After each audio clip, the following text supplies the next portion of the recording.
भोलेनाथ का कोई एक दिन तो है नहीं, हर दिन हमारे महादेव का ही है।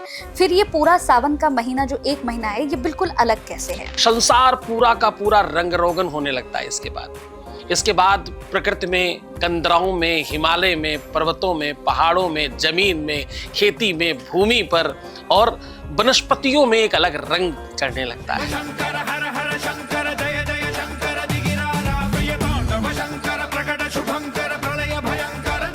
एक सनातनी के लिए कावड़ के क्या नियम होने चाहिए? जब कोई सनातनी कावड़ लेके निकलता है तो किन नियमों का उसे पालन करना चाहिए?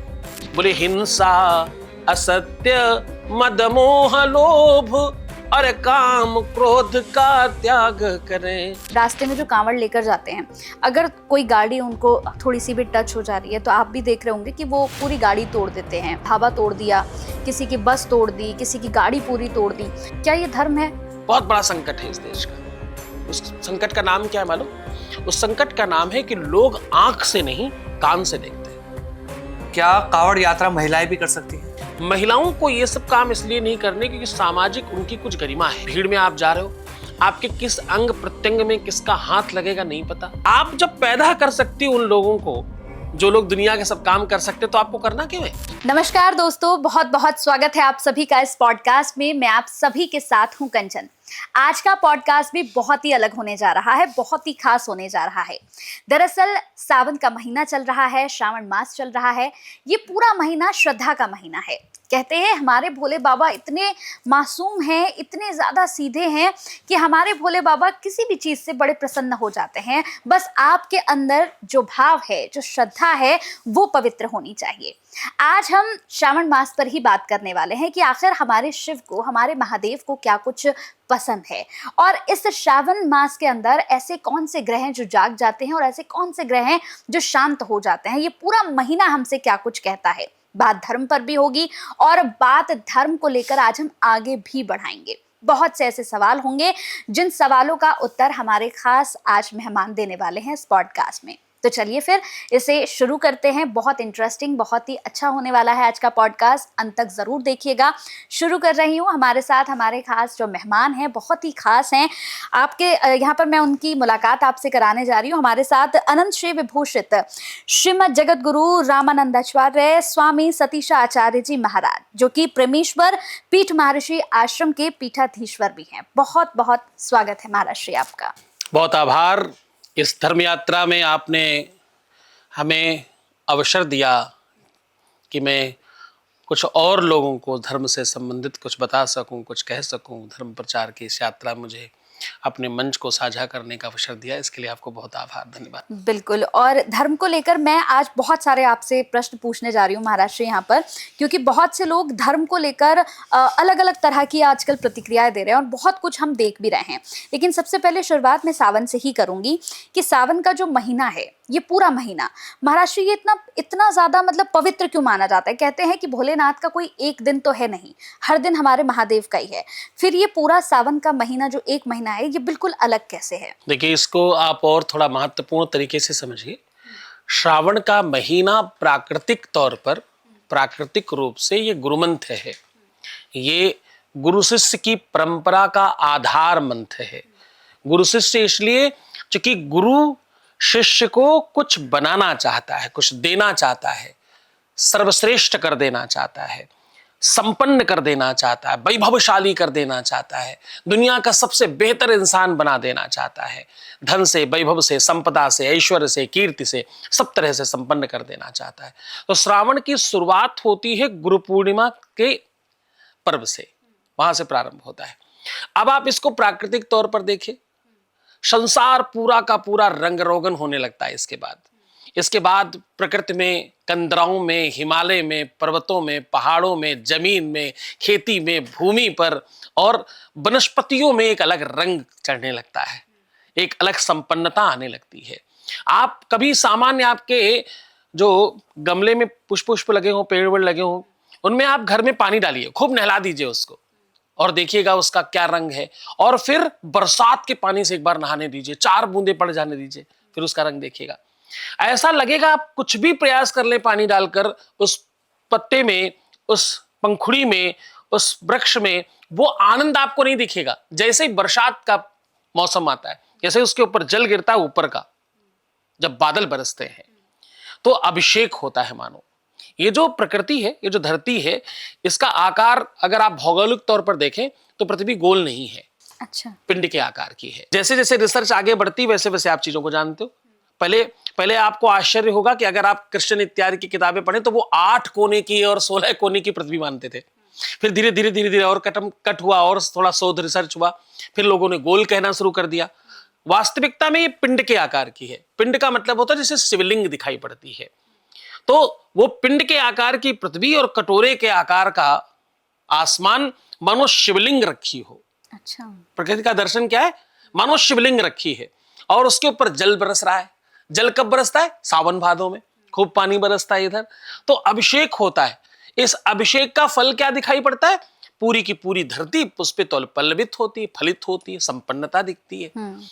पृथ्वी तब संपन्न होती है जब उसके ऊपर जलवृष्टि होती है आसमान से, तो उसमें संपन्नता आती है। तो ये महीना इसलिए बहुत महत्वपूर्ण है क्योंकि धरती के जो स्वामी है वो महादेव हैं। सारे देवता अलग अलग किसी न किसी लोक में रहते हैं। महादेव कहाँ रहते हैं? कैलाश पर। कैलाश में। कैलाश कहाँ है? कैलाश मानसरोवर यात्रा होती ना, धरती पे। तो इसके स्वामी ही महादेव हैं। इस धरती का जो आकार है वो महादेव में है, इसलिए ये मंत्र सर्वोच्च और सर्वोपरि माना जाता है क्योंकि यहां से गुरु शिष्य परंपरा प्रारंभ होती, सृष्टि की भी। पहले पाठ्यक्रम यहीं से शुरू हुआ करते थे। पहली कक्षा गुरु पूर्णिमा से प्रारंभ होती थी। तो इंसानों की भी, प्रकृति की भी और पूरे के पूरे संसार की, तो ये महीना कई एक रूपों में, कई एक तरीके से बहुत महत्वपूर्ण है। और इस मंत्र की साधना आपको संपन्न करती है। जैसे सृष्टि संपन्न होती है वैसे आपकी अंतःकरण की सृष्टि संपन्न होती है, वैसे आपकी साधना की सृष्टि संपन्न होती है, वैसे आपके वैभवशाली होने की सृष्टि भी संपन्न होती है। तो इसलिए महीना हर दिन महादेव का है। लेकिन ये धरती का जो आकार है वो महादेव में है, धरती के स्वामी महादेव है, इसलिए जब धरती संपन्न होने का समय आता है वो महीना महादेव को दिया गया पहला, कि शिक्षण सत्र में इस दुनिया का सबसे बड़ा गुरु जी कौन? पहला गुरु कौन? प्रथम गुरु कौन? अब लोग कुछ लोग कहेंगे माता जी गुरु, पहली गुरु माँ है। लेकिन अगर आप गुरु पूर्णिमा को संधि विच्छेद करके देखें तो क्या होता है? गुरु पूर्णिमा बोलिए। गुरु तो पूर्णिमा। गुरु पूर्ण माँ। माँ। अब परमात्मा बोलिए तो परमात्मा। परमात्मा। आपके अंदर एक भगवान बैठा है उसको आत्मा बोलिए तो क्या? माँ। माँ। माँ। तो पहला गुरु जो है वो गुरु पूर्णिमा पे आता है। देश का, दुनिया का पहला गुरु कौन है? शंकराचार्य। जगत गुरु शंकराचार्य, ये दुनिया का सबसे बड़ा पद है। तो शंकराचार्य कौन है? जो शंकराचार्य महादेव, वो दिवस ही उनका है। गुरु पूर्णिमा दिवस किसका है? शंकराचार्य, जगत गुरु, जो पूरे विश्व का गुरु है, जो संसार का गुरु है, महादेव। तो उस दिन से उनका दिन शुरू हो जाता है, इसलिए श्रावण उनके लिए पूर्णतः। और यहीं से, क्योंकि श्रावण के कुछ दिवस पूर्व ही देव सो जाते, देवशयनी हो जाती, तो पूरा का पूरा संसार महादेव के अधीनस्थ हो जाता है कि अब भैया तुम संभालो, विष्णु जी तो सोने चले गए, अब आपकी बारी है। तो कई एक मायने में शास्त्रोक्त, व्यवहारिक तौर पर, आध्यात्मिक तौर पर, वैज्ञानिक तौर पर ये मंत्र महादेव का है और उन्हीं को ये पूरी तरह से समर्पित है। माश्री, ये महीना महादेव का है जैसा भी आपने समझाया, लेकिन एक चीज समझना चाहेंगे, इस महीने का नाम सावन क्यों पड़ा? इसके पीछे क्या पौराणिक कथा है, ये आपसे सुनना चाहेंगे। देखिए, श्रावण जो मंत्र है, ये जो नाम है, नाम का मतलब होता है कि जहां पर संपन्नता आवे, श्रावक हो जाए। श्रावक कहते हैं किसी के बच्चे को, मतलब जो जैसे जनरली गाय के बछड़े को भी श्रावक कहते हैं। ये जो शब्दार्थ है ये कहता है कि शिष्य को, पुत्र को, बच्चे को और छोटी चीज को श्रावक कहते हैं। तो जहां से छोटी चीज बड़ी होने लग जाए, उसको पोषण मिलना प्रारंभ हो जाए, पोषण मिलेगा तभी बड़ा होगा। छोटे बच्चे को आप भोजन इत्यादि अच्छा कराएंगे तो जल्दी संपन्न होगा, अच्छा हष्ट पुष्ट हो जाएगा। तो मैंने जैसे बताया, सृष्टि का निर्माण यहीं से शुरू हो जाता है, इसी जगह से सब कुछ प्रारंभ हो जाता है। तो श्रावण का महीना का मतलब होता है संपन्नता। श्रावण का महीना का मतलब होता है वैभवशाली। श्रावण का मतलब होता है आपके जीवन का जागरण। श्रावण का महीना होता है आपकी आध्यात्मिक शक्ति का पुनरुत्थान। तो श्रावण के शाब्दिक बड़े सारे अर्थ हैं। इसका मीनिंग सीधे सीधे अगर समझे तो साधना पथ का पहला सोपान है सावन। सोपान मतलब सीढ़ी, पहली सीढ़ी श्रावण है, इसलिए इसका नाम सावन रखा गया, क्योंकि यहां से पवित्रता का वो सोपान शुरू हो जाता है। आप पवित्र होना चाहे तो क्या करेंगे? स्नान। आप पवित्र होना चाहे स्नान करेंगे, नहाने जाएंगे। भाई ये चीज शुद्ध करो तो धुल दिया, साफ कर दिया, अच्छा कर दिया। तो यहां तो प्रकृति को पूरा नहलाया जा रहा है यहीं से। तो पवित्रता का जो स्वरूप है उसका नाम श्रावण है। श्रावण मास में हम देखते हैं कि जगत गुरु जी कि लोग कांवड़ लेने के लिए जाते हैं। जैसे ही हम देखते हैं कि महीना शुरू होता है तो सड़कों पर हमें कांवड़िए दिखने शुरू हो जाते हैं। तो ये कांवड़ की जो परंपरा है ये कैसे शुरू हुई? देखिए, कांवड़ जो यात्रा है ये हठ योग के अंतर्गत है। हठ योग में दो चीजें आती, एक तो जो आप उपवास करते हो, और अथवा बहुत उपवास में बड़ी सारी साधनाएं हैं। आप जो जंगल में जाकर के महीनों महीनों के उपवास करते हैं, सालों सालों के उपवास करते हैं, वो सब भी उसी में आता है। अच्छा। जो तपस्या करते हैं, कई साल तक उपवास कर रहे हैं, कुछ खाएंगे ही नहीं। यानी ये भाव आप परमात्मा को दिखाते हो कि जिसके बगैर जीवन संभव नहीं है। हम वो भी आपके लिए छोड़ रहे हैं। हम आपको इतना प्रेम करते हैं, हम आपको इतना चाहते हैं, हम आपके प्रति हमारा आदर, सम्मान, भाव, भक्ति और प्रेम इतना ज्यादा है कि जिसके बगैर जीवन संभव नहीं, हम वो भी आपको त्याग रहे हैं, वो भी छोड़ रहे हैं। तो उसी हठयोग के अंतर्गत ये कांवर का प्रारूप आया। शास्त्रों में कहते हैं कि कांवर बेसिकली पहले जब प्रारंभ हुआ तो लोग अपने अपने वंश, अपने कुटुंब के नाम पर अलग अलग लोटों में जल भर करके, कि भाई मैं जा रहा हूं, मेरे पिताजी नहीं चल सकते तो मैं उनके लिए जल लेके जाऊंगा, मेरे दादाजी नहीं चल सकते जो मैं उनके लिए जल लेके जाऊंगा, मेरी माताजी नहीं जा सकती, मैं युवा हूं, मैं शारीरिक रूप से संपन्न हूं, शारीरिक शक्ति बहुत है, तो मैं उनके लिए जल लेकर के जाऊंगा। इससे और पूर्व बिल्कुल उसी प्रकार से सबसे अच्छा बेटा हो तो क्या कहते हैं बताए आपको? बढ़िया बेटा हो तो लोग क्या बोलते हैं? श्रवण कुमार। सो श्रवण कुमार जी ने माता पिता को उसी भाव में ले जाकर तीर्थ कराने गए थे। तो अब वो संभव तो है नहीं कि आप सबको कंधे पर लाद के ले जा सकें, पर सबके प्रतीकात्मक आप जल ले जा सकते हैं कि मैंने दादाजी के लिए, पिताजी के लिए, माताजी के लिए, अपने वंश के लिए, अपने कुटुंब के लिए, अपने पितरों के लिए, अपने वंश के लिए, अपने लोगों के लिए मैं जल लेकर के जा रहा हूं, उसी पद्धति में जिस पद्धति में श्रवण कुमार जी तीर्थ कराने निकले थे। तो तीर्थ कोई भगवान शंकर का तीर्थ हो, चार धाम हो, आप क्योंकि ये जो परंपरा चली वो महादेव में है, पृथ्वी वाली बात जो मैंने कहा, पृथ्वी के स्वामी महादेव है, तो इसलिए उस जल को महादेव के लिए लेकर के जाते हैं और महादेव को समर्पित करते हैं। उसमें ऐसी मान्यता है कि आपके मनोरथ तो सिद्ध हो ही जाते हैं, आपके मनोरथ के साथ साथ एक और महत्वपूर्ण चीज ठीक हो जाती है, आपके कुल परंपरा में लगा हुआ दोष समाप्त हो जाता है, आपके पूरे के पूरे वंश कुटुंब को उस तीर्थ में जाने का लाभ प्राप्त हो जाता है घर बैठे बैठे। तो कांवर की जो परंपरा है वो पूरे के पूरे वंश, पूरे पूरे कुटुंब और पूरे के पूरे वसुधैव कुटुंबकम की भावना से है। महाराज जी एक और सवाल है, जैसे कांवड़ की ही हम बात कर रहे हैं, आपने बताया कि क्यों लेकर जाते हैं, लेकिन आजकल हम देख रहे हैं जैसे रास्ते में जो कांवड़ लेकर जाते हैं, अगर कोई गाड़ी उनको थोड़ी सी भी टच हो जा रही है तो आप भी देख रहे होंगे कि वो पूरी गाड़ी तोड़ देते हैं और पूरी तोड़फोड़ मचा देते हैं। अभी हाल ही की 1-2 दिन की घटनाएं तो ऐसी हैं कि ढाबा तोड़ दिया, किसी की बस तोड़ दी, किसी की गाड़ी पूरी तोड़ दी। तो क्या ये भक्ति है, क्या ये धर्म है महाराज श्री कि आप जो है मतलब किसी की गाड़ी तोड़ दो, किसी की रोजी चल रही है आप उसे तोड़ दो, क्या ये धर्म है? देखो, बहुत सारा कुप्रचार हुआ। मैं आपको अगर ऐसे पूछूं कि कपड़ा फैलाने के लिए क्या चाहिए तो आप क्या कहेंगे? कपड़े सुखाने के लिए क्या चाहिए? रस्सी चाहिए। रस्सी चाहिए? हाँ। नहीं, धूप चाहिए। तो आपने ऐसा इसलिए कहा क्योंकि हमने आपको ऐसे इशारा किया। बहुत सारे बीच में मध्यकाल में ऐसे कुप्रचार हो गए, प्रचार नहीं कुप्रचार हो गए। उस कुप्रचार का प्रभाव हमारे उन युवाओं पे पड़ गया जो धर्म को पढ़ते नहीं, सुनते हैं। इस देश की बहुत बड़ी संकट, बहुत बड़ा संकट है इस देश का। उस संकट का नाम क्या है मालूम? उस संकट का नाम है कि लोग आंख से नहीं कान से देखते हैं। कहां से देखते हैं? कान से। कान से देखते हैं। कान से नहीं देखा जाता। कान से सुनना चाहिए, आंख से देखना चाहिए। लेकिन 99.9% sir, what I am saying, 99% लोग कहां से देखते हैं? कान से। कान से।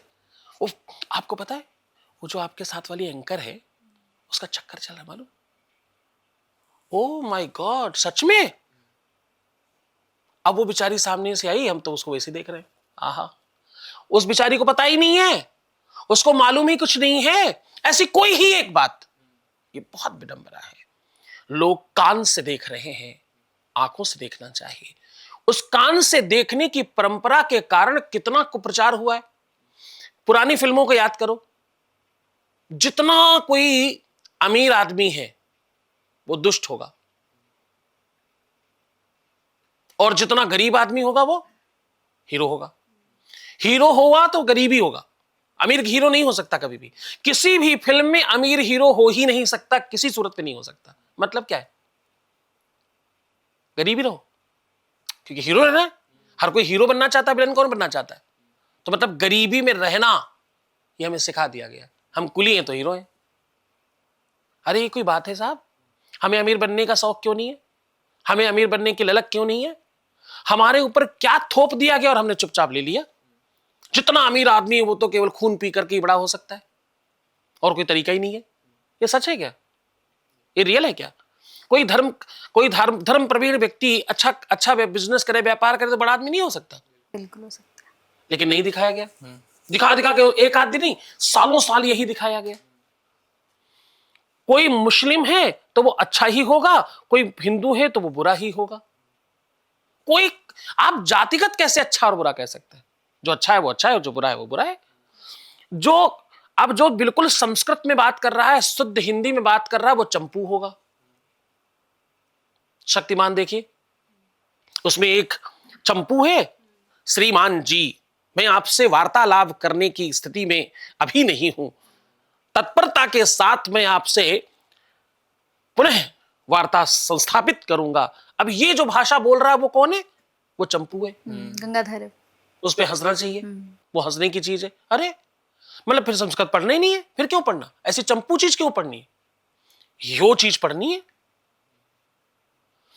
जिसमें FUCK बोला जाए अपनी बेटियों के सामने, अपनी बहनों के सामने, अपने परिवार के सामने। वो संस्कृति यो है जिसमें दिव्यता है। वो तो चंपू है। वो कैसे? उसमें कोई स्वैग ही नहीं है, उसमें कोई स्टाइल ही नहीं है। तो ये सब क्या किया गया? थोपा गया। ऐसी ही एक चीज थोप दी गई जिसका ये प्रमाण है जो आप कह रहे हो। भगवान शंकर तो चिलम पीते, ऐसी बड़ी फोटोएं बनाई गई, ऐसी कई पिक्चरें क्रिएट की गई और कई तरीकों से इस बात को आपके अंदर थोप दिया गया कि वो तो चिलम पीते, वो तो चरस पीते, वो तो भांग खाते, वो तो भंगेड़ी है। अब वो खाते तो भगत भी खाएंगे। उन मूर्ख भक्तों को पूछो कि वो तो जहर भी पीते। विष पिया था, पी के बिल्कुल। दिखाओ। तुम भी शुरू करो भाई। उन्होंने पूरा 2-4 कटोरा पी लिया, 2-4 बूंदी पी लो तुम, तो सत्यानाश ही हो जाएगा। कहने का सीधा तात्पर्य यह है कि आप अपने जीवन में क्या देख रहे हैं और क्या सुन रहे हैं, दोनों में भेद करना पड़ेगा और समझ कर आगे बढ़ना होगा। कान से नहीं देखना है, आंख से देखना है। भगवान शंकर चिलम नहीं पीते, ऐसा कहीं पूरे विश्व में कहीं लिखा नहीं है, किसी शास्त्र पुराण में नहीं है।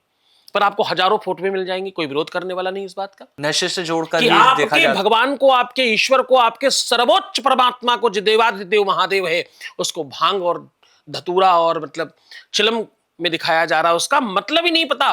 उसका मतलब केवल इतना है, विशस्व विषमौषधम। जब उन्होंने विष पान किया था तो उस विष को काटने के लिए दूसरा विष परमात्मा को भक्तों ने समर्पित करना शुरू किया। क्योंकि जब आप कोई एक विष लेते हो तो उसको काटने के लिए दूसरा विष ही औषधि के रूप में, ये वैज्ञानिक समझ सकते हैं, ये आयुर्वेद के लोग समझ सकते हैं। आपको सर्प अगर काट ले तो आपको पता है उसकी दवाई क्या है? दूसरा विष, दूसरा जहर उस जहर को काटता है। तो वो जहर उन्होंने पिया था, इस कारण से ये सारी चीजें उनके पास रखी गई दवाई के रूप में, ना कि वो उनको भंगेड़ी और गंजेड़ी बना दिया गया। तो साहब वो कुप्रचार है। उस कुप्रचार के प्रभाव में आकर कुछ युवा बच्चे उसके नशे की लत में पड़कर ये सब काम करते हैं। ये बिल्कुल ना तो कांवरियों का पक्ष है, ना किसी भक्त का पक्ष है, ना किसी सनातनी का पक्ष है। कोई ऐसा नहीं करना चाहता। हमारे सनातनी सब सहिष्णु है। हमारे यहाँ तो वो भाव है, हमारा काम फूल चढ़ा के होता है।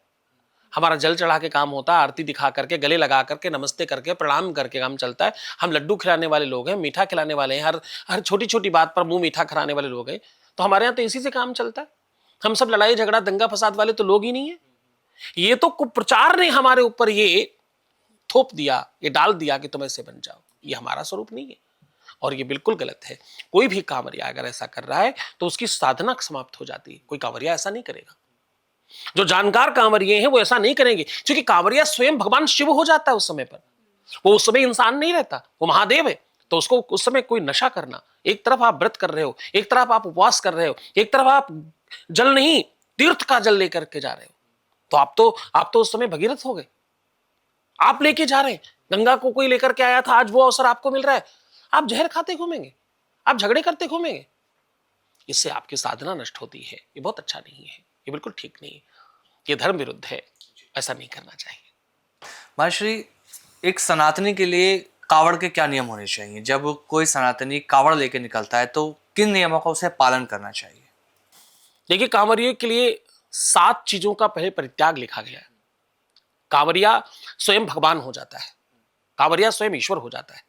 नियम तो ये तक है कि कांवरिया जब निकले तो उसके पूरे घर परिवार वालों को उसके प्रणाम करना चाहिए, उसके पैर धुलने चाहिए। जगह जगह वो अवसर मिले, उन कांवरियों के पैर धोए जाएं, ये प्रमाण है। और ऐसा करने पर क्या मिलेगा? ऐसा करने पर सारे तीर्थों का फल उस इंसान को मिलेगा जो कांवरियों का पैर धोएगा। अच्छा, लेकिन कौन से कांवरिये का? कांवरिया कौन होना चाहिए? ये तो एक तरफ की बात हो गई कि कांवरियों को भगवान मानो, कांवरिये का स्वागत भगवान की तरह करो, कांवरियों को विश्व के सर्वश्रेष्ठ व्यंजन खिलाओ, बढ़िया जगह जगह भंडारे लगाओ। कांवरिये का स्वागत सर्वश्रेष्ठ स्थिति में होना चाहिए। आपने पिछली बार देखा कि माननीय मुख्यमंत्री जी ने ऊपर से पुष्पों की वर्षा करी, भगवान मान करके उनको ईश्वर तुल्य स्वागत किया गया। ऐसा तो भगवान का स्वागत होता है। अब कांवरिये के नियम क्या है? कांवरिये का नियम यह है कि बोले हिंसा, असत्य, मद मोह लोभ और काम क्रोध का त्याग करें। क्या? हिंसा, असत्य, मद, मोह, लोभ, काम और क्रोध, ये 7 चीजें त्याग दें। अच्छा, उस समय नहीं करना, उस काल में नहीं करना, क्योंकि तुम उस समय अलग पदवी पर हो, अलग पीठ पर हो। जब मुझे जगत गुरु बनाया गया तो बोले रामानंद स्वयं रामो प्रादुर्भूतो महीतरे, तुम स्वयं राम हो गए हो, तुम स्वयं भगवान हो गए हो। अब इस मत के सारे साधु मुझे भगवान की तरह मानते हैं, ईश्वर की तरह मानते हैं। मुझे सिंहासन पर बिठाते हैं, मेरे दंड, मेरा छत्र, मेरा चमर साथ में मेरे चलता है। अब ये तो शूटिंग है, क्योंकि यहाँ पे अव्यवस्था है तो यहाँ कर नहीं सकते। लेकिन ये सब के बाद अब मेरी भी तो जिम्मेदारी है, अब मेरी भी तो, मुझे सब कुछ प्राप्त हो गया। अब मेरा धर्म क्या है? मेरा धर्म है इस पद की गरिमा बनाए रखना। मेरा काम है इस पद की गरिमा का पालन करना। अगर जगत गुरु समूचे विश्व के सब गुरुओं का भी गुरु हो गया, आज मैं कहीं जाता हूं तो बड़े बड़े गुरु भी, चाहे वो किसी भी मठ का पुजारी हो, चाहे महंत हो, उसे लेटकर प्रणाम करने की पद्धति है। लोग आसन छोड़ते हैं, क्यों? क्योंकि ये विश्व का सबसे बड़ा पद है, इसके बाद कोई पद ही नहीं है जी। तो ऐसे ही कांवरिये का पद सबसे बड़ा है। उस समय तो वो भगवान हो जाता है, ईश्वर हो जाता है। उस जाति, वो परंपरा, वो संप्रदाय, वो समुदाय कोई मतलब नहीं रखता। जैसे नवरात्रियों में छोटी सी बिटिया को लोग माता मानकर उसके चरण धोती, वैसे ही कांवरियों को भगवान शिव माना जाता है। इस समय ईश्वर तुल्य माना जाता है। ईश्वर गलत नहीं कर सकता, ईश्वर संहार नहीं कर सकता। ईश्वर को ये 7 चीजें, ना वो हिंसा करेगा, ना वो असत्य बोलेगा कि मेरे पास पैसे नहीं, पैसे दे दीजिए, मेरी मदद कर दीजिए, ये कांवरिया नहीं करेगा। तो हिंसा, असत्य, मद में नहीं आएगा। अरे मैं तो कांवरिया हूं, मैं भगवान हूं, मेरा तो बाप कुछ नहीं है मेरे सामने, गाड़ी कैसे आ गई? नहीं, मद नहीं होता, प्रेम होता है उसमें। तो संसार के प्रति मोह होता है, संसार के प्रति प्रेम होता है, मेरे सब कुछ है, ये सब मेरे हैं अपने। हाँ, तो ना हिंसा है, ना असत्य है, ना मद है, ना मोह है, और ना लोभ है किसी चीज का कि मुझे क्या प्राप्त होगा। मुझे तो भगवान की भक्ति और भगवान का दर्शन प्राप्त करना है, बस इतना ही मोह है। और न काम होगा, काम मतलब न वासना होगी। हिंसा, असत्य, मद, मोह, लोभ, काम, और अंतिम में क्रोध तो बिल्कुल नहीं होगा। असली कांवरिये में क्रोध होना ही नहीं चाहिए और ना ही होगा। अगर तुम निष्ठा से कांवर उठा रहे हो तो क्रोध आएगा ही नहीं, क्योंकि सारा का सारा क्रोध तो आप अपने चलने में लगा रहे हो। इतनी मेहनत, इतना परिश्रम करोगे कैसे अगर क्रोध होगा? तो ये आप कर ही तब पाएंगे जब आप सब समाप्त करेंगे। यहां तक कि आप कुछ लोग तो पैरों में चप्पल नहीं पहनते, बिल्कुल नंगे नंगे पैर पैर चलते नंगे हैं। पैर चलते हैं बेचारे। तो वो हजारों लाखों जो सच्चे कांवरिए हैं, उनको कुछ चंद कांवरियों की वजह से खराब क्यों करना, बर्बाद क्यों करना। तो कांवरियों की जिम्मेदारी है, कांवरियों के साथ चलने वालों की जिम्मेदारी है कि कांवरिये को भगवान मानकर चले, कांवरियों को भगवान बना करके चले, और उसमें कोई दोष ना आने दें। जो रास्ते में लोग मिले सबसे सप्रेम बात करें। कोई अब जगन्नाथ जी का रथ की यात्रा निकली, रास्ते में जो लोग मिले उनके रौंद दें, ऐसा संभव है क्या? नहीं, ये तरीका नहीं है। आज आपके प्रदेश का मुखिया स्वयं संत होकर के आपके ऊपर पुष्पों की वर्षा कर रहा है, ये आपका धर्म है, ये आपकी गरिमा है। आपको क्या प्राप्त हो रहा है ये समझो तो। भले ही पहली बार हुआ, ऐसा पहले कभी नहीं हुआ, ऐसा कोई सरकारें नहीं करती रही। तो हम सब गौरवशाली है कि हमें हमारे प्रदेश में ऐसा मुखिया मिला है कि ऐसी व्यवस्था करके दे रहे हैं। वो आपकी उदंडता पर भी वो कुछ बोल नहीं रहे, पर हमें तो नहीं करनी ना। हमारा भी तो कोई दायित्व है, हमारा भी तो कोई धर्म है, तो हमें उस धर्म का पालन करना चाहिए। अगर धर्म की बात हो ही रही है, बड़ी अच्छी बात आपने कही कि हमें अपने धर्म का पालन करना चाहिए, लेकिन हमने देखा है कि हमारे धर्म का ही कुछ लोग बहुत बुरी तरह मजाक उड़ाते हैं। क्योंकि गुरुजी हमने देखा कि बहुत सारे ऐसे लोग हैं, अभी सोशल मीडिया का ज़माना है तो बहुत सारे रील्स आती रहती हैं। कुछ लोग हैं, कुछ महिलाएं हैं जो मंदिर में जाकर गाना शुरू कर देती हैं, रील्स बनाना शुरू कर देती हैं, जिसे लेकर बड़ा मजाक उड़ाया जाता है हमारे धर्म का कि क्या आपका धर्म ये कहता है कि आप शिवलिंग के पास जाकर आप वहाँ पर नाचिए, गाइए और वहाँ पर जाकर रील्स बनाइए। तो क्या आपको नहीं लगता कि हमारे धर्म का मजाक उड़ाया जा रहा है? मुझे लगता है कि धर्म को पहले समझना होगा, धर्म क्या है। धर्म केवल टीका चंदन पूजा पाठ यज्ञ अनुष्ठान या किसी को उपदेश करना धर्म नहीं है। धर्म आपके निष्ठा का नाम है। पति धर्म, पत्नी धर्म, वर्कर का धर्म, कार्यकर्ता का धर्म, राज धर्म, देश धर्म, प्रदेश धर्म, पुत्र का धर्म। जो जिस पद पर है उस व्यवस्था का धर्म का निर्वहन करना, उस व्यवस्था का काम करते रहना सही तरीके से धर्म है। धर्म क्या कहता है कि हम अपना काम निष्ठा से करें। कोई भक्त जो ये कर रहा है उसको पूछना चाहिए कि भैया तुम जो ये कर रहे हो, क्या तुम्हें लगता है कि तुम्हारा ये धर्म तुमको अनुमति देता है? कौन सा धर्म? तुम्हारी नियति कहती भगवान के सामने तुम्हें ऐसा करना चाहिए? अगर हाँ तो खूब कीजिए। और करने वाले से ज्यादा दोषी वो है जो उसको देख रहा है, क्योंकि प्रोत्साहन कौन दे रहा है? जिस रील पर व्यूज नहीं आएगा कल कौन बनाएगा? कोई बनाएगा।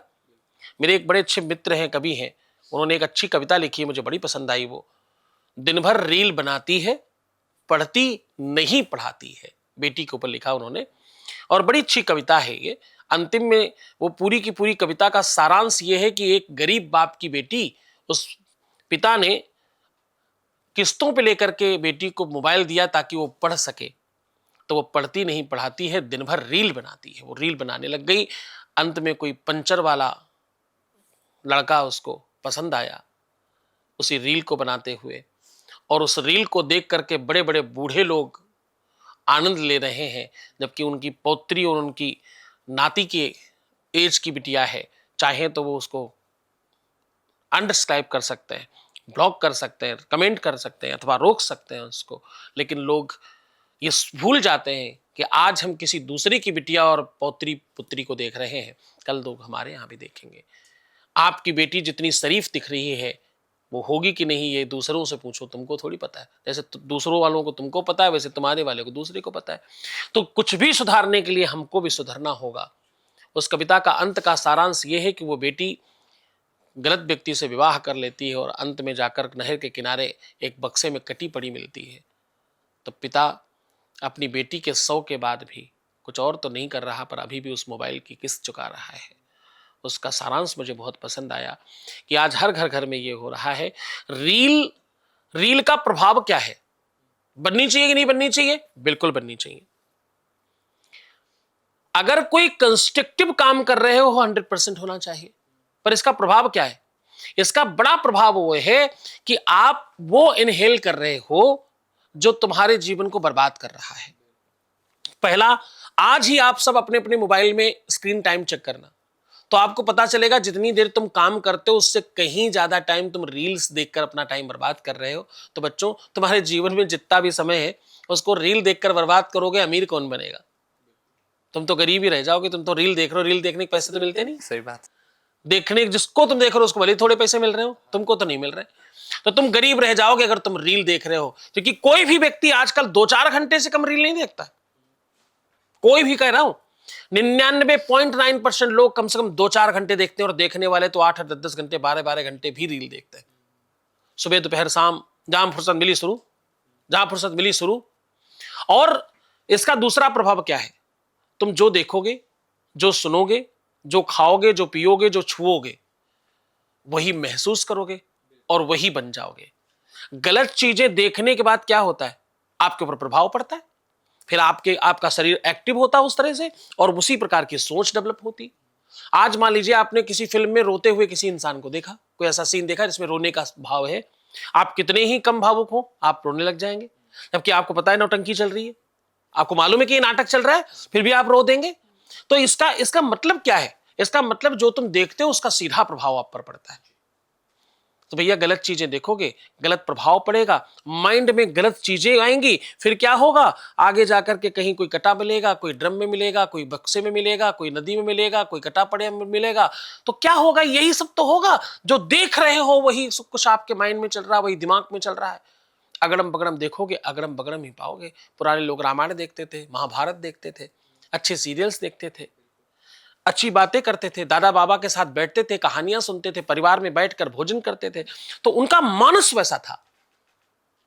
पुराना वाला स्वभाव आपको चाहिए, पुराना वाला प्रभाव कि यहां की लड़की कोई गलत ना करे। काम कर रहे हो वही जहां का प्रभाव गलत ही है। पाश्चात्य सभ्यता क्या है? पश्चिम में तो ये सब बहुत आम बात है ना। कोई लड़की अपने पति को मरवा दे, ये पश्चिम के लिए बहुत छोटी बात है। तो अगर आज आपके यहां वो हो रहा है, इसमें आश्चर्य क्यों करते हैं लोग? मुझे समझ नहीं आता। जो खाओगे, जो पियोगे, वही तो बनोगे। बोया पेड़ बबूल का आम कहां से होगा? आपने पेड़ लगा रखे हैं बबूल के, और आप चिल्लाते घूम रहे हो भैया आम नहीं हो रहे हमारे यहां। कहां से आम होंगे? आपने पेड़ ही बबूल का लगाया है, बबूल होगा? भाई साहब बिल्कुल गलत है ये। जो रील लोग भगवान के पास जाकर के अगड़म बगड़म रील बनाते हैं, उनको बोलो भगवान पूजा करने की जगह पूजा करिए। वहां जाकर आपका जीवन जहां से सुधर सकता है, जहां से आपके जीवन में कोई नवीनता आ सकती है, आपके भाग्य कपाट के जहां दरवाजे खुल सकते हैं। एक श्लोक से खत्म कर रहा हूं अपनी बात, कि लोग जो भगवान को भी नहीं छोड़ते रील बनाने में, उनके लिए ये बात कह रहा हूं। अन्न क्षेत्रे कृतम पापम, वेद कह रहा है, काटना नहीं जा सकता इसको। दुनिया की कोई ताकत काट नहीं सकते, और इसका कुप्रभाव है। कितने लोग जाकर के आप केदारनाथ में, आपको मालूम कितने सारे हेलीकॉप्टर गिर रहे हैं? ये सब उसी सब चीजों का प्रभाव है, उसी का श्लोकबद्ध बात कर रहा हूं। अन्न क्षेत्रे कृतम पापम पुण्य क्षेत्रे विनश्यति, लेकिन पुण्य क्षेत्रे कृतम पापम वज्रलेपो भविष्यति। जो आप सामान्य जगह पाप करते हो, वो जो आप मंदिर, तीर्थ अथवा किसी साधना पथ पर जाते हो, तो वो समाप्त हो जाते हैं। किसी तीर्थ पर जाओ, किसी उपासना पद्धति के स्थान पर जाओ, किसी मंदिर में जाओ, किसी मठ में जाओ, किसी जलाशय के पास जाओ, किसी धाम में जाओ, तो अन्न क्षेत्र में, यानी जहां रोज रह रहे हो, अन्न क्षेत्र मतलब जहां तुम खाते पीते उठते बैठते सोते जागते हो, वो अन्न क्षेत्र है। वहां किया हुआ पाप पुण्य जगह में जाकर नष्ट हो जाता है। लेकिन पुण्य क्षेत्र में किया हुआ पाप वज्रलेपो भविष्यति, दुनिया में कहीं भी जाने से कटता नहीं है। तो कम से कम वहां मत करना, क्योंकि वहां जाने से सब समाप्त हो जाएगा और बहुत नुकसान होगा। मास्टर, इसी से जुड़ी एक चीज़ और आपसे अब मैं पूछना चाह रहा हूँ। जब हम कांवड़ का समय अब देखते हैं, सावन महीना चल रहा है, बहुत सारे शिव भक्त हमें दिखते हैं जाते हुए। एक ट्रेंड बन चुका है आज के डेट में कि डीजे चलता है, साउंड होती है बहुत ज़्यादा, सोशल मीडिया वीडियो के लिए लोग कांवड़ यात्रा कर रहे हैं। बहुत सारे ऐसे हैं कि वो कांवड़ इसलिए लेके जा रहे हैं बिकॉज ऑफ उन्हें अपनी सोशल मीडिया पर दिखाना है। तो इसे क्या हम धर्म की आत्मा के खिलाफ नहीं कह सकते? देखो, इस बात के लिए तो मैं आपको कहूंगा कि समय और काल के आधार पर थोड़े परिवर्तन होने चाहिए। दरअसल साधना क्या है? नीरस काम है। आपको अब जैसे वृंदावन में आप देखो, सुबह सुबह लोग सदियों से परिक्रमा कर रहे हैं, सदियों से, मतलब न जाने कितने टाइम से, मुझे खुद को किसी को याद नहीं होगा, लोग सदियों से कर रहे हैं। उस परिक्रमा में ढोल मजीरा ताशा लेकर के, बैंड बाजा लेकर के थोड़ा अगर कोई चला जाए तो क्या होगा? सारी भीड़ आपके साथ चलने लग जाएगी। क्यों? क्योंकि सुबह सुबह का जो काल है वो बहुत नीरस है। उस समय कोई कोई आवाज नहीं, कोई कौतूहल नहीं है, कुछ नहीं, और आप माला लेकर के चुपचाप चले जा रहे हैं, राधे राधे राधे राधे राधे राधे, कृष्णा कृष्णा कृष्णा कृष्णा, जय श्री कृष्णा जय श्री कृष्णा जय श्री कृष्णा जय श्री कृष्णा, ओम नमो भगवते वासुदेवाय, आप लगे अपने अपने मंत्र में और चले जा रहे हैं चले जा रहे हैं चले जा रहे हैं। कोई कोई शोरगुल नहीं, कुछ नहीं, नीरस है, उसमें कोई रस नहीं है। आत्मिक रस है, भक्ति रस है, अध्यात्म रस है, पर वैसा कोई कर्णप्रिय रस नहीं है। अब उसमें समटाइम कुछ लोग परिक्रमा करने आते हैं, गोवर्धन की परिक्रमा आते हैं, उसमें हो हल्ला करते हैं, खूब शोर मचाते हैं, खूब डीजे बजा कर जाते हैं। वैसे कांवर में भी कुछ लोग ढोर मजीरा ताशा लेकर के, डीजे लेकर के, कुल भजन गा करके तब जाते हैं।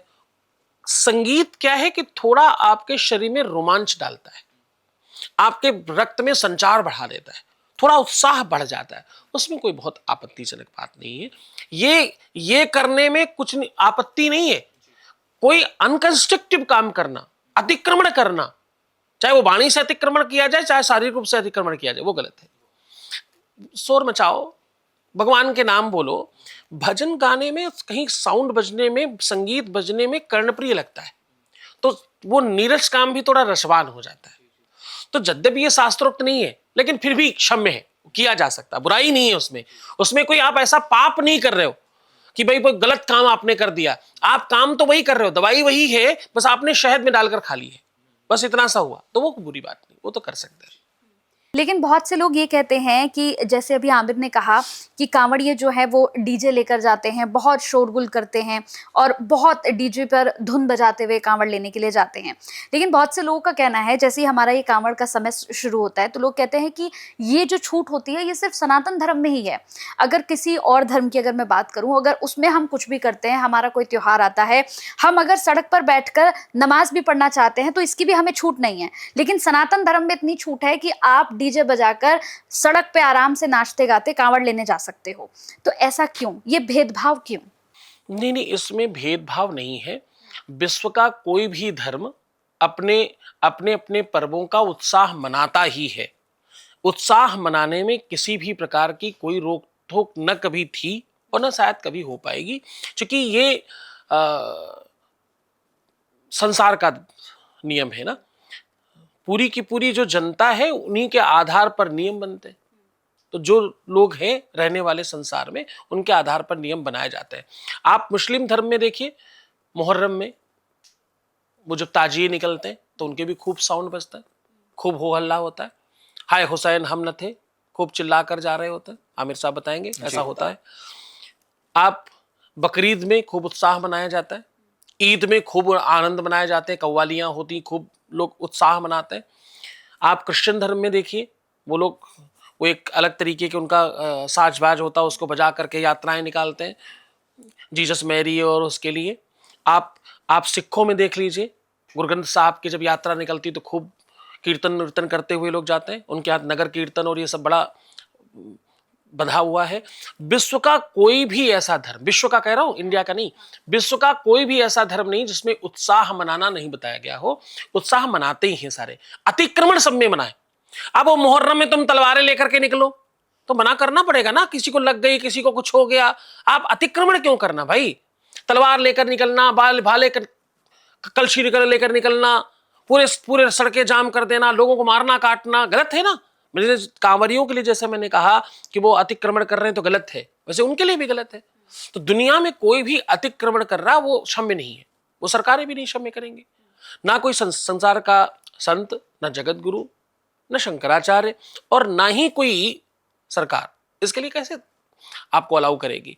आप अतिक्रमण ना करें, अपना धर्म सहिष्णुता से, दिव्यता से, जो आपके नियम है वो सब मनाइए। सड़क पर नमाज पढ़ना मना नहीं है, अतिक्रमण मना है। सड़क पर ही क्यों पढ़ना, जब आपके पास व्यवस्था है, अरेंजमेंट है, तो वैसे कर सकते ना। सड़क पर थोड़ी मना हमें नमाज पढ़ने के लिए। नमाज तो कहीं भी पढ़ी जा सकती है। नमाज का मतलब क्या है?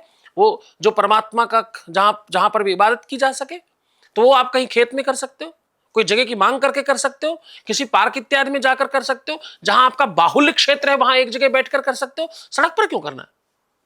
अब कांवर की मजबूरी है कहीं एक जगह जाना, एक स्थान से एक स्थान पर जाना है, तो उसके लिए कोई रूट बनाना पड़ेगा, जो रूट बना उसी में जाना पड़ेगा।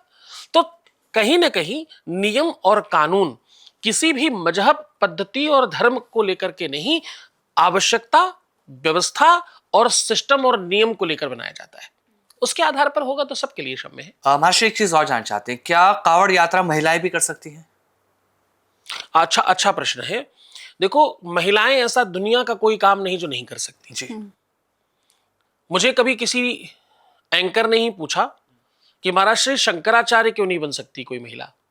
पिछली बार कुंभ में भी बड़ी बात उठी, वो क्या सखी करके थी, उन कोई किन्नर संप्रदाय से, हिमानी सखी या कोई क्या नाम था, उनको शंकराचार्य बनाने के लिए बड़ी कवायतें आई। तो किसी ने मुझे पूछा कि महिलाएं शंकराचार्य क्यों नहीं बन सकती। तो मैंने उनको पूछा कि शंकराचार्य आपको बनना क्यों है। तो उन्होंने कहा कि क्यों, कोई पुरुष बन सकता तो स्त्री क्यों नहीं बन सकती, स्त्री में क्या कमी है। तो मैंने कहा हर चीज बनने के लिए कमी ही नहीं देखी जाती, कमी या अच्छाई का संदर्भ नहीं है। जी। कोई भी स्त्री किसी की का पति नहीं बन सकती, उसको पत्नी बनना है, तो भेद है। और दूसरा सबसे बड़ी बात, जब आप शंकराचार्य को पैदा कर सकती हो तो आपको शंकराचार्य बनने की आवश्यकता क्या है? बिल्कुल बिल्कुल। परमात्मा ने ऑलरेडी आपको इतना दुनिया का बड़ा पद दे रखा है, तो आपको वैसे काम क्यों करने, हल्के पुल्के सामान्य कामों में क्यों आपको जाना है? अब प्रधानमंत्री ही प्रदेश का मुख्यमंत्री क्यों नहीं बन सकता? अरे प्रधानमंत्री बन गया तो मुख्यमंत्री उतर के क्यों बनने आएगा? वो कोई डीएम किसी थाने का इंचार्ज क्यों नहीं हो सकता? तो ये प्रश्न ही अपने आप में कहीं ना कहीं मुझे लगता है अशिक्षा का दर्शन है। जिसने पढ़ा नहीं है, जिसे जाना नहीं, जिसको पता नहीं, वो संसार के लोग ऐसी बातें करते हैं। लड़कियां कोई भी ऐसे काम इसलिए नहीं कर सकती कि सामाजिक रूप से उनकी अपनी गरिमा है। जैसे मेरा अपना प्रोटोकॉल है, मेरी अपनी व्यवस्था है, मैं संत हूं, मैं एक ही समय भोजन करता हूं, मैं सोपाकी हूं, खुद बनाकर भोजन करता हूं। मैं सड़क पर कहीं पर भी किसी भी व्यक्ति के साथ भोजन नहीं कर सकता, कहीं पर कुछ भी बिक रहा हो मैं नहीं खा सकता। क्यों नहीं खा सकते? मर्यादा है हमारी, मुझे नहीं खाना, मेरी गरिमा है। नदी के किनारे बंधे होने का मतलब यह नहीं है कि नदी को रोक लिया गया है या नदी को कुछ कम कहा गया है। नदी के किनारे बांधने का मतलब यह नहीं होता कि उसका आंकलन कम है, उसकी सुंदरता है। वो किनारे बंधे तो बढ़िया बहती, किनारे टूट जाए तो क्या होगा? भूचाल आएगा, भवंडर आएगा, बाढ़ आएगी। महिलाओं को यह सब काम इसलिए नहीं करने क्योंकि सामाजिक उनकी कुछ गरिमा है। भीड़ में आप जा रहे हो, आपके किस अंग प्रत्यंग में किसका हाथ लगेगा नहीं पता। आपके शारीरिक गठन बढ़न ऐसा है जिसको सामाजिक रूप से हर तरह से नहीं रखा जा सकता। तो हर एक चीज की व्यवस्था है। आप जब पैदा कर सकती हो उन लोगों को जो लोग दुनिया के सब काम कर सकते, तो आपको करना क्यों है? आप तो आशीर्वाद दो, वो करके आएंगे। आपके भाई हैं, आपके बच्चे हैं, आपके पति हैं, आपके दोस्त हैं, वो करेंगे ना। हर काम के लिए एक नियति है। आप कैमरा सोचे मैं माइक क्यों नहीं बन सकता, माइक सोचे मैं कैमरा क्यों नहीं बन सकता। तो ये तो सब अनर्गलता है, ये कुप्रचार है, ये गलत चीजें हमारे दिमाग में डाल दी गई हैं और इस तरह थोप दी गई हैं कि हमको वही सच लगने लगा है। बार बार झूठ भी बोला जाए तो वो सत्य हो जाता है। तो इतनी बार बोला गया, इतनी बार समझाया गया हमारे यहाँ की बेटियों को कि वो सब उन्होंने सत्य मान लिया। अरे मुझे तो कम रखा जाता, मुझे तो 4 दीवारों में बंद करके रखा जाता, और मैं बंद क्यों रहूं, मैं बाहर क्यों न निकलूं, मैं ये क्यों ना करूं, मैं वो क्यों ना करूं। हर चीज हमने क्यों करनी है? जो जिसका काम है वो करेगा ना, जिसकी जो आवश्यकता है वो करेगा ना। द्वारपाल का काम है द्वारपाल बनना, अंगरक्षक का काम है अंगरक्षक होना, एक अधिकारी का काम है अधिकारी बनना। जो जिसकी व्यवस्था है उसमें रहने में ही आनंद है। वो व्यवस्था तभी चलती है। कोई परिवार, कोई सिस्टम, कोई व्यवस्था, कोई संप्रदाय और कोई कंपनी या कोई संस्था या पूरा देश एक व्यवस्था के आधार पर चलता है। उस व्यवस्था को तोड़ेंगे तो सब खराब हो जाएगा। आज एक बिटिया कई लाख रुपए की नौकरी करे और अपने कई 100 करोड़ के बच्चों को बर्बाद कर दे, ये अच्छा है? आप चिंतन करके देखिए। आप पति पत्नी दोनों कई लाख रुपए कमा रहे, पति की भी 2-4 लाख रुपए की सैलरी, तुम्हारी भी 2-4 लाख सैलरी, मैंने मान लिया। अब तुम्हारा बच्चा कौन पाल रहा है मालूम? 10,000 रुपए की नौकरानी। तो वो 10,000 की नौकरानी का बुद्धि विवेक, उसका सोच, उसका विचार, उसकी चिंतन, उसकी प्रणाली, उसकी शिक्षा, उसका ज्ञान 10,000 वाला ही होगा। तो ध्यान रखना, तुम्हारा बच्चा उसी लेवल पे बनेगा जैसा उसका है। तो जब तुम उसके बच्चे को ये सोच लेना कि ये क्या बनेगा, वही तुम्हारा बच्चा बनेगा, क्योंकि मैक्सिमम टाइम तो वो उसके साथ रह रहा है। तो कई सौ करोड़ रुपए की संपत्ति तुमने बर्बाद कर ली। और मान लीजिए वही 2-4 लाख का नौकरी न करके तुमने परिवार संभाल लिया होता, बच्चे संभाल लिए होते, तो क्या होता? आपके घर में आईएएस पैदा होता, आपके घर में कोई विशिष्ट राजनेता पैदा होता। क्यों? क्योंकि उसको परवरिश देने वाली जो मां है वो कई लाख रुपए मंथ की सामर्थ्य रखती है, उसकी क्षमता अकूत है, वो उस क्षमता को उसमें लगाएगी। तो जिस क्षमता को जहां लगाना चाहिए वो कम नहीं है कोई। अगर उस बात को हम किस नजरिए से देख रहे हैं, 6 को 9 देखो कि 9 को 6 देखो, आपकी नजरिया है, आपकी नजरें हैं। वो 2-4 लाख रुपए में दूसरों के यहां अपन टाइम खराब करें, अथवा अपने लाडलों को, अपने बच्चों को सर्वश्रेष्ठ बनाकर खड़ा कर दे, उनको ऐसा बनाकर खड़ा कर दें कि सारा वो 50 लाख, 2 करोड़, 6 करोड़, 10 करोड़ की सैलरी लेकर के आए, पर मंथ 10 करोड़, 20 करोड़ रुपए कमा कर लेके आए। इसमें क्या बुराई है? और मैं तो बहुत ज्यादा बता रहा हूं, कितनी तो ऐसी बेटियां हैं जो 20-25 हजार में नौकरी कर रही हैं, पर बच्चे को नहीं पालना। अच्छा, बच्चे को नहीं पालना यहां तक भी सामान्य है, सास भी नहीं होनी चाहिए घर में। बच्चा कौन पालेगा मूर्खों? बच्चे को कौन संभालेगा? तुम्हारी संतति को कौन संभालेगा? तुम्हारे भविष्य को कौन संभालेगा? एक सास की 2-4 बातें सुन लेने मात्र में तुम्हारे अपने लाडले को क्या प्राप्त होने वाला, तुम क्यों नहीं सोच पा रहे हो? मैं माना तुम्हारी सास बुरी है, मैं मान लेता हूं थोड़ी देर के लिए, बुरा तो कोई होता ही नहीं, आपकी नजरिया में बुरा है, पर सोच कर देखिए कि उसकी 2-4 बातें सुन लेने पे तुम्हारे लाडले को कितना लाड प्यार मिलेगा, उसको उसे संवर्धन कितना मिलेगा। और या तो कहो कि तुम्हारा पति खराब है जिसको उसने पाला है।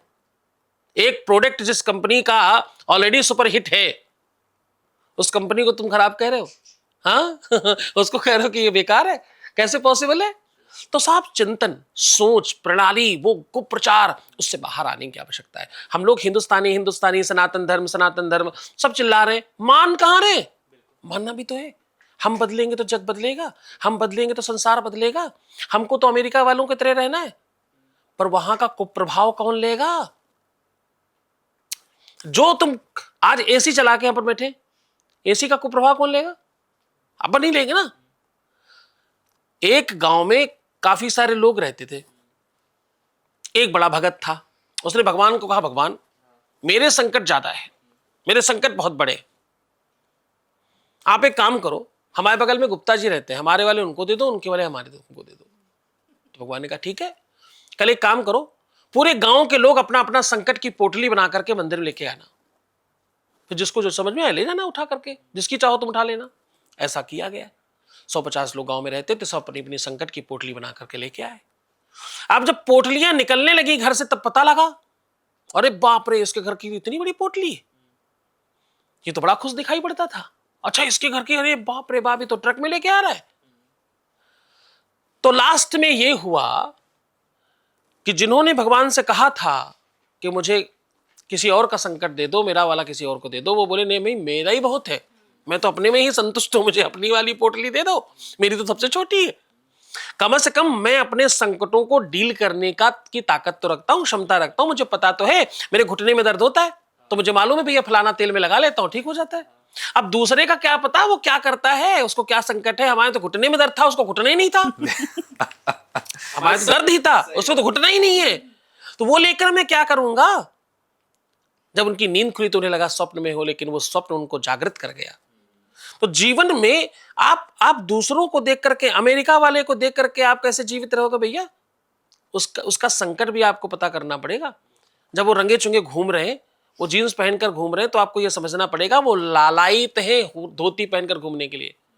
पूरे इस्कॉन को आप देखिए, कितने अंग्रेजों को यहाँ धोती कुर्ते में घुमा रहे, लड़कियां उनकी धोती और बढ़िया वो पहनकर घूम रही, टीका चंदन लगा के घूम रही। हमारे यहाँ की लड़कियां यो बनी घूम रही।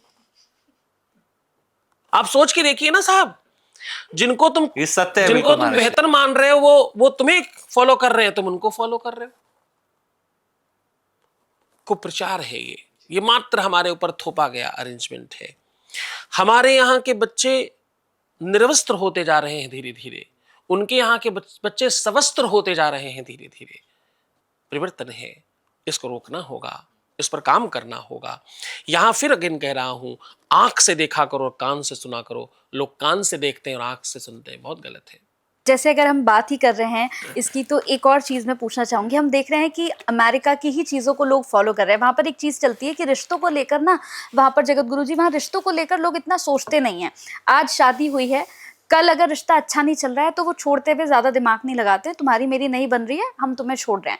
एक प्रथा वहाँ पर ये भी है कि बिना शादी के लिव इन रिलेशनशिप में रहते हैं। वहाँ इस दौरान उनके बच्चे भी हो जाते हैं, उसके बाद अलग होना होता है तो वो अलग हो जाते हैं, फिर बच्चे की ज़िंदगी खराब होती है। लेकिन अब हम देख रहे हैं कि भारत में भी हो रहा है। अब हम देखते हैं कि रिश्ते इतने कमज़ोर हो गए हैं कि पति पत्नी का रिश्ता कहा जाता था कभी कि ये 7 जन्मों का रिश्ता है, लेकिन एक जन्म निभाना भी लोगों को बड़ा मुश्किल हो गया है। जिसके हमने बहुत सारे देखे उदाहरण। कहीं पति को मार दे रहा है, कोई पत्नी को ही मार दे रहा है, कहीं किसी शादीशुदा होने के बाद किसी और से संबंध बन जा रहा है। तो ये सारी चीजें क्यों हो रही हैं?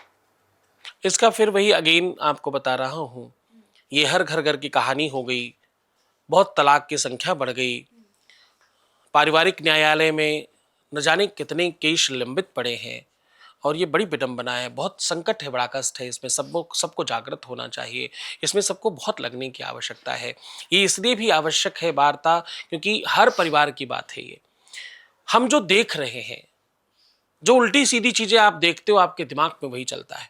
असंतुष्टा द्विजा नष्टा, यानी आप जब बहुत सारे तरीके के स्वाद ले लेते हो जीवन में, तो आपको एक स्वाद के साथ रुकना मुश्किल हो जाता है।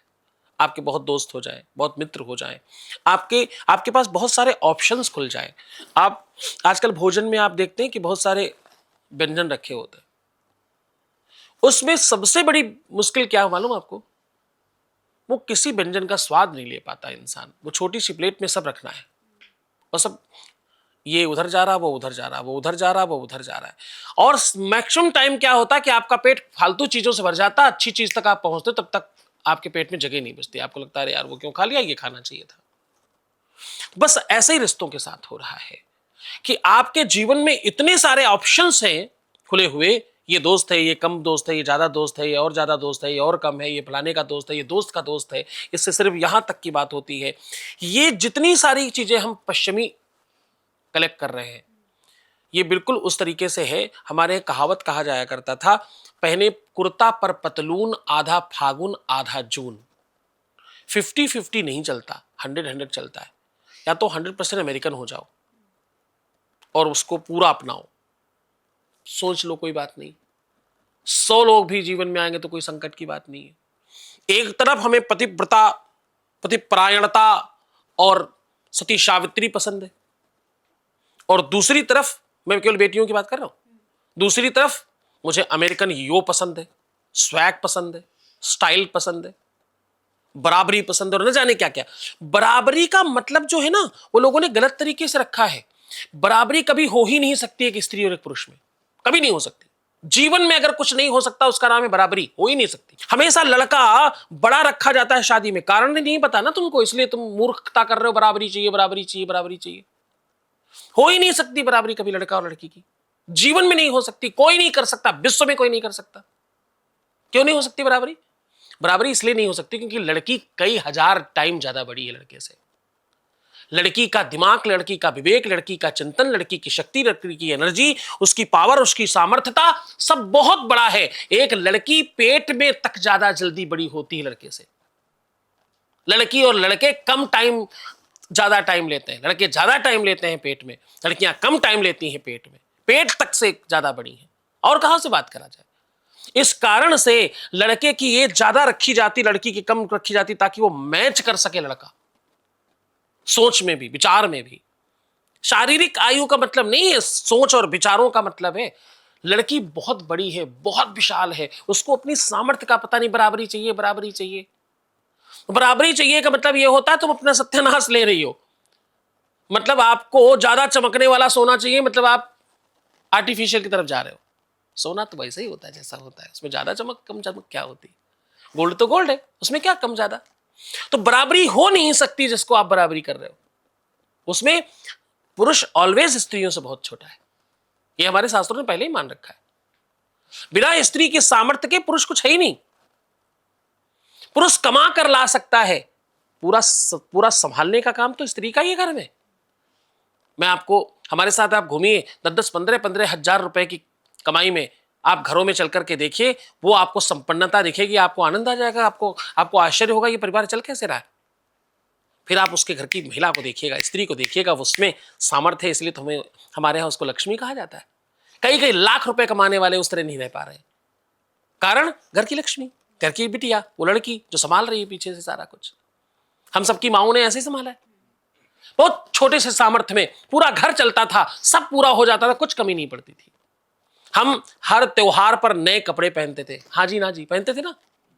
हम हर पर्व पे, हर त्योहार पर, हर अच्छे काम पे, हर शादी ब्याह में नए कपड़े पहनते थे। अगर सोचो आज कौन पहनता है, वही प्रेस होके आ जाते। इतना सब कुछ भी करते थे और पैसे इतने से थे हम पे। ये सब सामर्थ्य उस महिला का है, उस स्त्री का है जिसने अपनी शक्ति खो दी, अपनी सामर्थ्य खो दिया। बराबरी करना है, बराबरी करना है। अरे तुम आसमान में बैठे हो, जमीन से बराबरी करने का मतलब ही नहीं है कहीं दूर दूर तक। धरती में 17 प्रकार के रसायन पाए जाते हैं। उसी धरती से मिर्च निकलती, उसी से गन्ना निकलता है, उसी से गेहूं निकलता है, उसी से आम निकलता है, उसी से दुनिया भर की चीजें निकलती, और उसी धरती से सोने चांदी हीरे जवाहरात निकलते हैं। अब उस धरती को बराबरी करनी किससे? सूखे पेड़ से। अब क्या बोले, क्या कहे इस बात पे? सामर्थ्यता नहीं समझना भी, लड़की को भगवान कहा गया हमारे शास्त्रों में। सावन कितने दिन का? 30 दिन। नवरात्रि कितने दिन की? 9 दिन। 36 दिन। 4 बार आते हैं। दुनिया में कोई पर्व इतना बड़ा है ही नहीं। आप कोई पर्व इतना बड़ा बताइए। आप शिवरात्रि बताइए, आप जन्माष्टमी बताइए, आप रामनवमी बताइए, दुनिया का कोई पर्व आप एक बताइए। विश्व की सबसे बड़ा पर्व नवरात्रि है, और वो 9 नहीं है, 4 नवरात्रि, मतलब 2 गुप्त और 2 सामान्य। तो 4 नवरात्रि है, 9 चौको 36 दिन की। इससे बड़ा कोई पर्व नहीं है। बेटियों को, हमारी बच्चियों को, हमारे यहां महिलाओं को सर्वश्रेष्ठ माना गया है, और उस सर्वश्रेष्ठता को समाप्त करने का कुप्रचार है बराबरी करो, बराबरी करो, बराबरी करो, बराबरी करो। कुप्रचार है। बराबरी करने में महिला का नुकसान है, पुरुष का नहीं। स्त्री का नुकसान है, बेटी का नुकसान है। इतना पढ़ लिख करके 2-4 लाख रुपए की नौकरी करना तब तक करना चाहिए, नौकरी पोकरी अगर करनी भी है, जब तक बच्चे नहीं हो जाए घर में। बच्चे होते ही छोड़ देना चाहिए कि अब तो हमारे घर में कोहिनूर हीरा आ गया है, अब नौकरी क्या करना है। अब तो इस हीरे को चमकाएंगे, इसको बेहतर बनाएंगे, इसको सर्वश्रेष्ठ बनाएंगे। आपकी सारी सामर्थ्य उसमें लगा दीजिए। मैं आपको सच कह रहा हूं, आपकी नौकरी की पूरी कार्यकाल को जोड़कर उसका आंकलन करना और एक अमाउंट सेट कर लेना, उससे कहीं ज्यादा आपके बच्चे में आ गया होगा, और छोड़ देना उतना ही नुकसान है। तो इकोनॉमिकली भी आपका बहुत ज्यादा डेंट है अगर आप ये सब चीजों में भागते हो और आप बराबरी करते हो। तो आपका वो जो सामान्य प्रश्न था कि बेटियां क्यों नहीं कर सकती, बेटियां इसलिए ये सब नहीं कर सकती कि उनके पास बहुत नौकर हैं करने के लिए, बहुत सारे लोग हैं, भाई हैं, पिता है, दोस्त है, बच्चा है, पति है, सब करने वाले लोग। अच्छा महाराज जी, एक चीज़ और संक्षिप्त में मैं आपसे समझना चाहूँगा। ये बहुत सारे लोग कहते भी हैं कि सावन के अंदर महिलाएं शिवलिंग को स्पर्श नहीं कर सकती, ये कितना सच है? अच्छा देखो, ये अगेन एक कुप्रचार है। दुनिया का ऐसा कोई काम है ही नहीं जो बेटी नहीं कर सकती, कोई ही काम नहीं ऐसा किसी भी प्रकार का कोई काम नहीं। ये अगेन बड़ा भारी कुप्रचार है। शिवलिंग को लोग जो अज्ञानी हैं, जो मूर्ख हैं, जो अशिक्षित हैं, जो असभ्य हैं और जो असंस्कारी हैं, वो लोग शिवलिंग को जननेंद्रिय से भापते हैं। वो मूर्खता है उनकी। संस्कृत में लिंग कहा जाता है किसी भी आकार को। जैसे पुरुष जो संस्कृत पढ़े होंगे उनको समझ में आएगा, स्त्रीलिंग, पुरलिंग, नपुंसक लिंग। संस्कृत में ये अलग अलग व्यक्तियों की पहचान है। जैसे आप अंग्रेजी में समझते हो ना कि ये शी, ही, दैट, तो आप उधर उधर जिस तरह समझते हो लिंगों का भेद, वैसे ही संस्कृत में लिंग भेद है।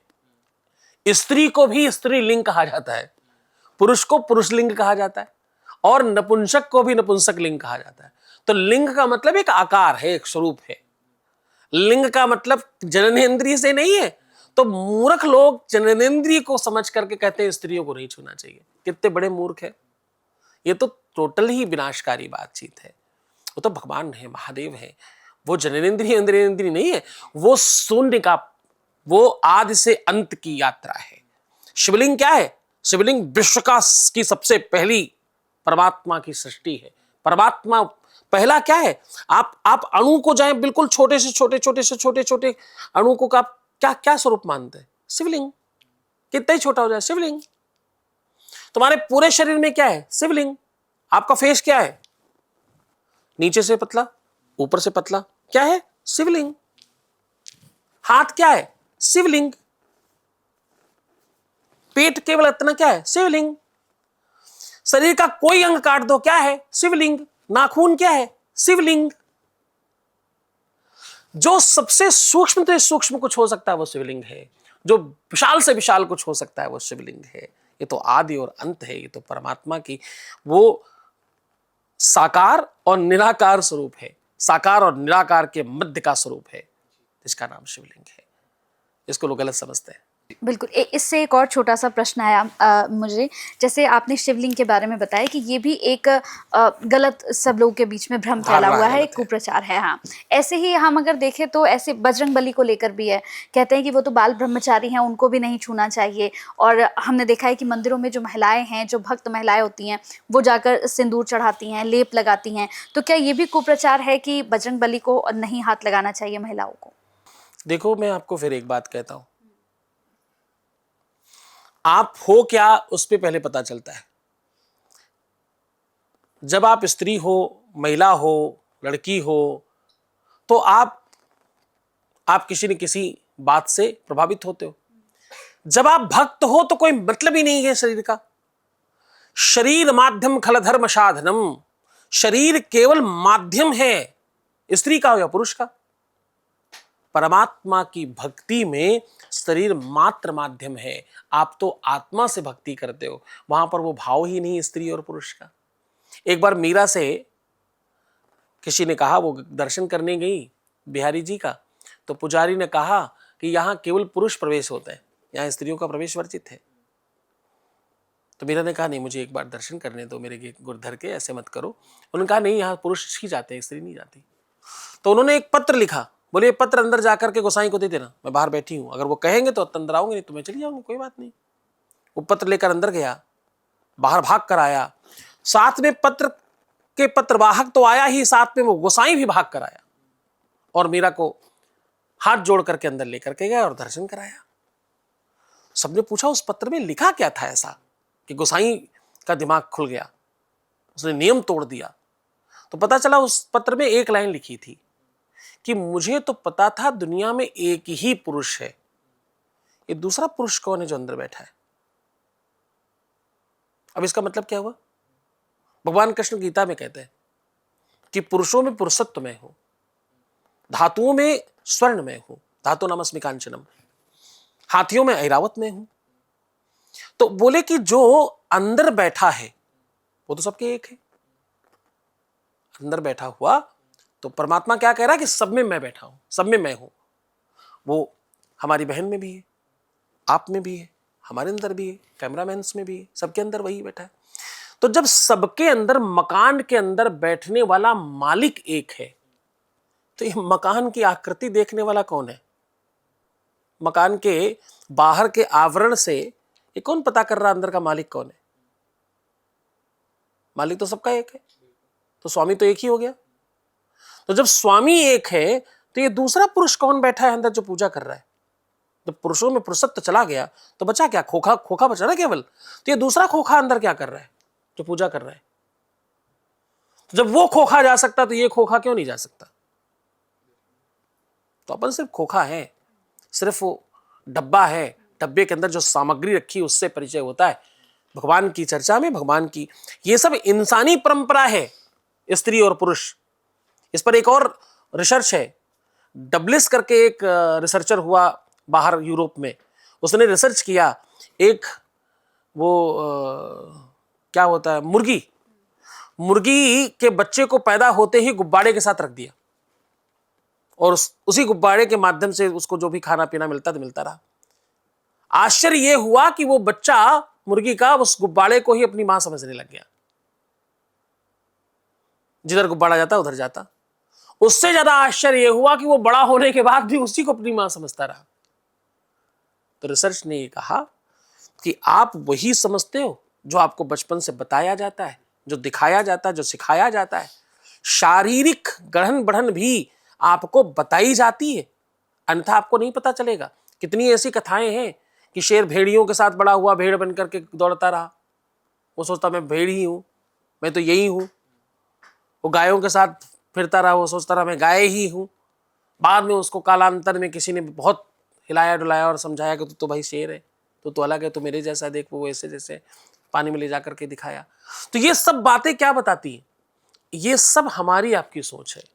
ये स्त्री है, ये पुरुष है, ये अच्छी है, ये बुरी है, इससे विवाह हो सकता है, ये तो भोगने की वस्तु है। स्त्री भोग की वस्तु नहीं है, स्त्री संभोग की वस्तु नहीं है केवल, स्त्री तो संयोग की वस्तु है। स्त्री तो परमात्मा साधना की व्यवस्था है। तुलसीदास जी को एक स्त्री ने तो फटकार कर साधु बना दिया, भगवान से मिला दिया। जो बड़े बड़े गुरु कई जन्मों तक नहीं कर सकते, वो कोई भी स्त्री कुछ पलों में, कुछ क्षणों में कर सकती है। एक स्त्री के द्वारा डांटा हुआ व्यक्ति उतनी सामर्थ्य पा जाता है जितनी घर वाले, परिवार वाले, वंश कुटुंब वाले जीवन भर डांटते रहे तो वो प्रभाव नहीं पड़ता। जो सबसे ज्यादा उदंड हो जाता है हमारे यहाँ पुरुष, तो गांव में लोग कहा करते थे भैया इसको शादी कर दो, जल्दी विवाह करो इसका, वही सुधारेगी आके। यानी जो स्त्री कर सकती वो कोई नहीं कर सकता। स्त्री बड़ी परम तत्व है, वो कुछ भी कर सकती है। हनुमान जी को बंधन इत्यादि लगाने के लिए मना करने के पीछे बड़े सारे भाव हैं, क्योंकि पत्थर है और उसमें रगड़ने का विधान है। इसलिए कहते हैं कि पुरुषों के काम है ये सारे, जितने भी पाषाणवत काम है, जितने मेहनत के काम है, जितने थोड़े शारीरिक वैसे काम है, तो पुरुषों को करने चाहिए। स्त्रियों को लगाना भी कम। जब क्यों, मैं तो कह रहा हूँ भाई हनुमान जी को स्त्री और पुरुष दोनों को ही नहीं छूना चाहिए। पुजारी को दो, पुजारी से लगवाओ, जिसका काम है, उसे पता है, उसे मालूम है। आप क्यों जबरदस्ती ऐसे काम कर रहे हो? ये सब ज्योतिषियों ने भंडारहार कर रखा है, जो ज्योतिषियों ने बर्बाद कर रखा है देश को। हमारे देश की संस्कृति को खराब करने में जितना इस्लामिक व्यवस्था का हाथ है, जितना पाश्चात्य सभ्यता का हाथ है, जितना अंग्रेजों का काम है, जितना क्रिश्चियनों का काम है और जितना बाकियों का काम है, वामपंथियों का जितना काम है, उससे कई ज्यादा बड़ा हाथ ज्योतिषियों का है। और वो भी वो वाले ज्योतिषी जो 15-15 दिन के कोर्स करके ज्योतिषी हो जाते हैं। आता जाता कुछ नहीं, एक ही चीज पता है, किसी तरह तुमको डरा दें और तुमसे पैसे ठग लें, बस इतना सा आता है। ज्योतिष बुरी नहीं है, ज्योतिष तो शास्त्र है। ज्योतिष बड़ा भारी विशेष व्यवस्था है। ज्योतिष वो साधन है जिससे कुछ भी पाया जा सकता है। वेद कहता है, वेद चक्षु किलेदम स्मृतम ज्योतिषम श्रेष्ठता चांग मध्योत तेनोच्चते संयतो पीतरैः कर्णनाशात् भी चक्षुषांगे नहीनो न किंचित करा। कहते शास्त्रों का, वेदों का नेत्र है ज्योतिष, पर लोग पढ़ते तो है नहीं। वो 15 दिन का कोर्स कर लिया, लग्नेश पंचमेश द्वितीयेश ये सब जान लिया, दशा वशा देख ली, बस शनि आया तुम्हारा खराब ही है, राहु आ गया अब तो खराब ही चल रहा सब। अरे भैया शनि राहु केतु राजयोग कारक भी होते हैं। तो कुल मिलाकर ज्योतिषियों ने, अर्धज्ञानी ज्योतिषियों ने, अल्पज्ञ ज्योतिषियों ने और गलत काम करते करते ज्योतिषी बन जाने वाली लड़कियों, महिलाओं ने, पुरुषों ने ज्यादा खराब किया है इसको। मास्टर आखिर में आपका एक संदेश हम लेना चाहेंगे जो व्यूअर्स इस पॉडकास्ट को देख रहे हैं, सावन को लेकर और धर्म अध्यात्म को लेकर क्या संदेश आप देना चाहेंगे? श्रावण को लेकर के दो महत्वपूर्ण बातें। भगवान शंकर का अधिक से अधिक जलाभिषेक करें, पंचामृत अभिषेक करें, अथवा अभिषेक होते हुए दर्शन भी अगर आप करते हैं तो आपको पूरे अभिषेक का लाभ मिलता है। ये जलाभिषेक, दुग्धाभिषेक, पंचामृत स्नान अभिषेक अथवा गुर्ज औषधियों के साथ में भगवान शिव का अभिषेक आपके जीवन में तमाम प्रकार की संपन्नता और आपके सुखों का आगमन का सबसे बड़ा सूत्र है। दूसरा एक बात और बताना चाहूंगा, लोग शमी को लेकर के बहुत भ्रमित रहते हैं। शमी नकली और असली अगर नहीं जानते तो आपको शमी चढ़ाने का फल नहीं मिलता। मैंने आज ही कोई महत्वपूर्ण ग्रंथ पढ़ रहा था तो उसमें शमी का परिचय लिखा है। शमी पत्र दो तरीके के होते हैं। एक वो होते हैं जिनके फूल पिंक और आखिरी में येलो और बाद में वो फिर सूख कर सफेद हो जाता है।